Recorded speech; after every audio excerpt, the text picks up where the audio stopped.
तो तो अभी हमने इससे पहले वाले लेक्चर में जो कि वेक्टर रिजोल्यूशन का लेक्चर था, तो वो उसमें हमने देखा है कि कैसे वेक्टर को कंपोनेंट को ब्रेक करते हैं, that is called vector resolution. अब एक और हम इस पे मान लो कोई भी वेक्टर, तो हमने उसमें ये देखा था एक कंपोनेंट को कैसे जो है ब्रेक करते हैं। उसके लिए हमको ज़रूरत क्या था? ज़रूरत था कि एक वेक्टर होना चाहिए, और जहाँ ब्रेक करना है वहाँ उस एक्सिस से एंगल कितना ये वेक्टर बना रहा है, बस यही चीज़ देखना है। यानी कि अगर हमें मान लो कि ये एक कोई वेक्टर है, सपोज करें कि ये इस तरीके का एक वेक्टर है, और ये जो है इस एक्सिस से मान लो कि 120 डिग्री का एंगल बना रहा है इस एक्सिस से। ये हमारा वेक्टर है, सपोज कि ये 10 न्यूटन का वेक्टर है, और यहाँ पे जो एक्सिस पे एंगल बन रहा है वो है 120 डिग्री इस एक्स एक्सिस के साथ। ये ऐसा है ना। अब देखो एंगल बिल्कुल चेंज कर दिया मैंने, अब 90 से नीचे नहीं, 90 से बड़ा एंगल हो गया, बिगर देन 90 हो गया। तो अब अगर इसका कंपोनेंट मुझे पूछता कि इस प्रॉब्लम में कि what is the component of this 10 Newton force in the x-axis, what is the component of this 10 Newton force along the x-axis, तो क्या कहते हैं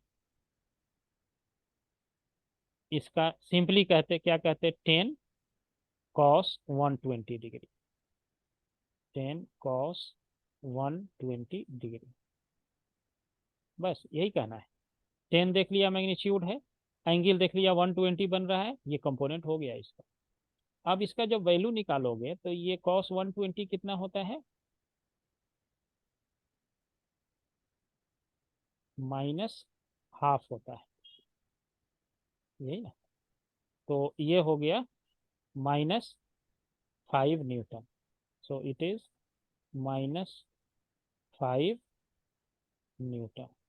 -5 न्यूटन का क्या मतलब हुआ? हमने जो कंपोनेंट इस डायरेक्शन को पॉजिटिव लिया है, एक्चुअली ये कंपोनेंट इस डायरेक्शन में नहीं है। इसका फिजिकल मीनिंग ये होता है कि ये जो मैंने कंपोनेंट इधर लिया है, इधर ना हो करके ये कंपोनेंट एक्चुअली है इधर। -5 का यही मतलब होता है, यानी कि इस डायरेक्शन में हो गया, इस डायरेक्शन में निकाला तो निगेटिव आ गया। अब उस -5 का क्या मतलब है, इसको फिजिकली और भी हम समझ सकते हैं यहाँ से। ये मान लो मैंने एक डायरेक्शन खींचा, अब ये एंगल यहाँ पे कितना होगा? 60 होगा, 60 होगा ना ये एंगल 60 हो गया। अब इसका कंपोनेंट इधर कहता ब्रेक करने के लिए इस डायरेक्शन में, तो क्या लिखते? बोलो, इस एक्सिस में कितना होता है कंपोनेंट? क्या करना है? वेक्टर और ये एंगल तलाशना है, और कुछ नहीं करना है। वेक्टर और एंगल देखो कितना है। उसके बाद क्या करेंगे? वेक्टर और एंगल जब हमारा मिल गया, तो फिर हम क्या करेंगे? इसको कॉस लगा देंगे, तो कितना आएगा देखो।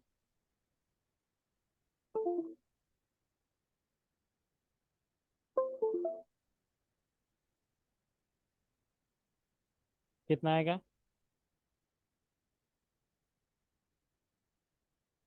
बोलो। 10 cos 60, ये कितना हो जाएगा? 10 cos 60 कितना होता है? 1/2। तो ये काटोगे तो ये कितना हो जाएगा? 5 हो जाएगा इस डायरेक्शन में। वही 5 यहाँ आ रहा था कि नहीं इस डायरेक्शन में? तो इसलिए ये कंपोनेंट इधर से निकालो या ये एंगल 60 पता करके निकालो, दोनों में एक ही आएगा। एक ही आ रहा है ना। ये देखो 5 न्यूटन इधर हो गया, यानी कि निगेटिव एक्स एक्सिस में हो गया ये। और यहाँ भी मुझे वही आ रहा था, निगेटिव एक्स एक्सिस में आ रहा है, पॉजिटिव की तरफ नहीं आ रहा है। अब मान लो वाई एक्सिस के तरफ कहता निकालने के लिए इसका कंपोनेंट ब्रेक करो, ऐसे कहता, मान लो ये एक्सिस दे देता, तो सोचो ये एंगल कितना होता? 30 डिग्री।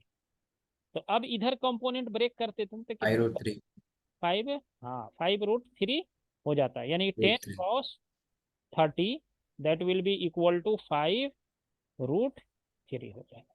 यही है कंपोनेंट ब्रेक करने का मेथड। इसमें कुछ भी, मतलब सिर्फ मुझे क्या करना है, एंगल देखना है और उस वेक्टर का मैग्नीट्यूड देखना है, फिर ये हमारा कंपोनेंट का ब्रेकिंग निकल जाएगा। किसी का भी हम कंपोनेंट ब्रेकिंग कर सकते हैं, सिर्फ एंगल और क्या चाहिए मुझे, वेक्टर का मैग्नीट्यूड चाहिए, इसके अलावा कुछ भी नहीं चाहिए मुझे। अब जैसे कि ये मान लो, अगर मुझे ये लिख एक वेक्टर और यहाँ मान लिया जाए, सपोज करो कि ये वेक्टर मुझे होता बी, मान लो सपोज करो, और ये वेक्टर है ए, और ये एंगल है थीटा। तो बी का ए के तरफ कंपोनेंट कितना होता, the component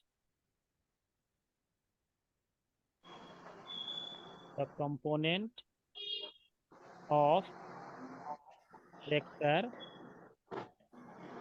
B along vector A, ये कितना हो जाता है हमारा, इट विल बी, कितना लिखते, बी कॉस थीटा, यानी बी का कंपोनेंट इधर कितना होता है, बी कॉस थीटा। अब अगर ये बी कॉस थीटा हो गया, अब पहले से इधर क्या था, वेक्टर ए था इसमें, तो अब अगर इस दोनों को हम मल्टीप्लाई कर दें मैग्नीट्यूड को, इसका मैग्नीट्यूड, ये बी का मैग्नीट्यूड एलोंग ए एक्सिस जो होगा वो हो गया बी कॉस थीटा। तो अब अगर हम ए के मैग्नीट्यूड को, magnitude of A multiplied by magnitude of B along A, ये तो यही है ये, तो इसके मैग्नीट्यूड को मान लो ए से लिख दिया गया, तो ये हो गया ए बी कॉस थीटा, हो गया। यानी इसका कंपोनेंट मैंने ब्रेक कर दिया ए एक्सिस पे, that will be written as A cos theta, और ए वेक्टर का मैग्नीट्यूड ए है, तो उसको मैंने ए लिख दिया, दोनों को मल्टीप्लाई कर दिया, तो ये क्या हो गया, ए बी कॉस थीटा हो गया।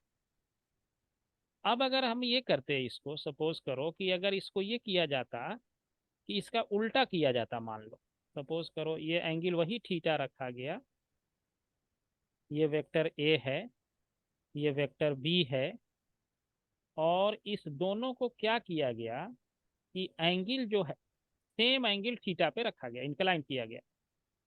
अब अगर इसका मैग्नीट्यूड मान लो, वेक्टर बी का मैग्नीट्यूड इज गिवन है, ए का ए है, और वेक्टर बी का मैग्नीट्यूड जो है ये बी है। अब मान लो इस वेक्टर का कंपोनेंट अगर हम लिखते, ये component of vector A along vector B, vector B के तरफ इसका कंपोनेंट, तो क्या करेंगे, यहां से सिंपली मैग्नीट्यूड ए लिख लो, एंगल थीटा है, तो इसको कहेंगे ए कॉस थीटा, ये इसका कंपोनेंट इस एक्सिस पे हो जाएगा ए कॉस थीटा। अब अगर इसके बी के मैग्नीट्यूड को इसके मैग्नीट्यूड के को मल्टीप्लाई कर दिया जाए, यानी बी का magnitude multiplied by A cos theta कर दिया जाए, तो ये कॉस थीटा, ये कॉस थीटा हो जाएगा, ये भी, और ये भी क्या है, वही दोनों सेम है, ये दोनों, ये भी सेम, ये भी same, which is equal to A B cos theta, और इसी को कहा जाता है A dot B, this is known as A dot B, and this is called dot product.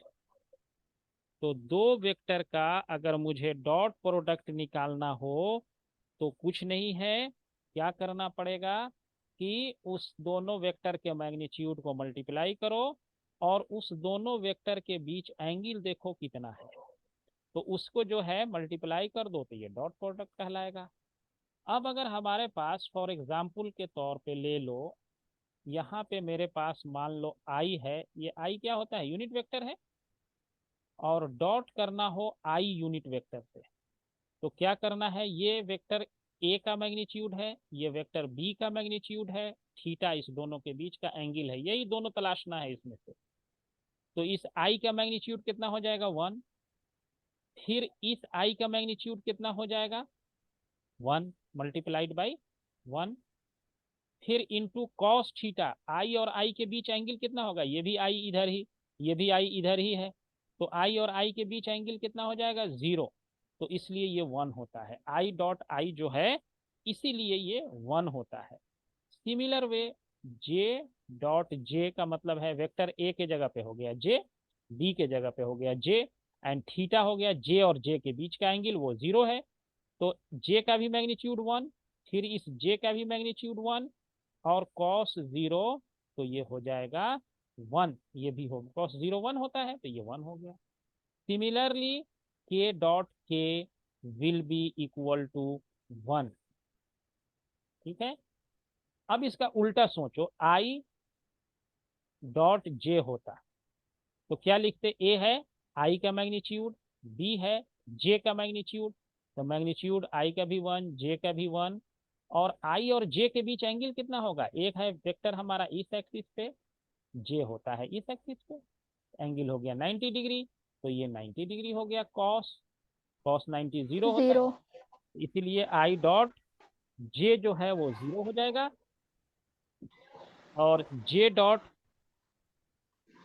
के कितना होगा, ये भी हो जीरो। जाएगा 0, और के डॉट आई जो है ये भी हमारा कितना हो, जीरो होता वो भी। सारा सबके 0 हो गया। क्यों हो गया ये भी मैंने बता दिया, डॉट प्रोडक्ट का कंसेप्ट लेकर। तो ये डॉट प्रोडक्ट अगर मान लो हमारे पास अगर ऐसा रहता, दो वेक्टर, सपोज करो कि अगर हमारे पास ऐसा होता दो वेक्टर, ये A dot B plus C होता, तो इसको जो है कैसे लिखते, A dot B plus A dot हो जाएगा डॉट प्रोडक्ट के लिए, यानी कि इसका डॉट प्रोडक्ट पहले इससे निकालेंगे, फिर इसका डॉट प्रोडक्ट पहले इससे निकालेंगे, ये हमारा डॉट प्रोडक्ट का रूल है। और दूसरा भी हमने ये क्या देखा, A dot B equal to B dot A भी होगा, दोनों सेम होता है डॉट प्रोडक्ट में, and this dot product is also known as scalar product, dot product is also known as scalar product, scalar product. और इसमें angle cos theta रहता ना, हाँ इसमें एंगल कॉस थीटा रहता। हाँ, इसमें एंगल cos थीटा रहता है, यही cos थीटा आया ना यहाँ पे, ये हमेशा ये हाँ। ए बी cos थीटा ही रहेगा, इसमें एंगल cos होता है, तो इसमें डायरेक्शन नहीं होता है, ए डॉट बी और बी डॉट ए दोनों सेम होता है, लेकिन क्रॉस प्रोडक्ट में अलग होगा, वो हम बाद में अभी बात वो करेंगे। इसमें साइन थीटा रहता। इसमें साइन रहेगा, और उसके लिए अलग रूल आएगा जो कि बिल्कुल इससे डिफरेंट होगा। क्रॉस प्रोडक्ट वो क्या होता है, उसके में डायरेक्शन भी निकालना पड़ता है, और डॉट प्रोडक्ट में डायरेक्शन नहीं चाहिए। जैसे वर्क है फोर्स और डिस्प्लेसमेंट का, इसका एक एग्जांपल है, वर्क जो है ये स्केलर क्वांटिटी है, it is the dot product of force and displacement, that is why it is written as F S cos theta रहता है, यानी कि इसके बीच का एंगल अगर थीटा है तो ये थीटा रहेगा, अगर थीटा 0 हो गया तो एफ इंटू एस हो जाएगा सिंपली, वरना अगर एंगल का वैल्यू कुछ है तो ये वाला इसमें आ जाएगा। तो ये डॉट प्रोडक्ट जो है हम इस तरह से निकालते हैं किसी भी वेक्टर के लिए। तो अब इसमें क्या करना है कि आपको जो है अभी तक हमने जितनी चीज़ें पढ़ी हैं, आज एक बार हम उसको रिवाइज कर देते हैं कि आज हमने क्या सीखा, वेक्टर का रिजोल्यूशन सीखा इससे पहले वाले लेक्चर में। अच्छा, उसके बाद वेक्टर का हमने क्या देखा कि वेक्टर कितने टाइप, कितने प्रॉपर्टीज ऑफ द वेक्टर क्या होता है। उसके बाद जो है कि कंपोनेंट ब्रेक करने में मुझे क्या क्या चाहिए, सिर्फ एंगल चाहिए और वेक्टर का मैग्नीट्यूड चाहिए, और जिस एक्सिस पे ब्रेक करना है वो एक्सिस पता होना चाहिए।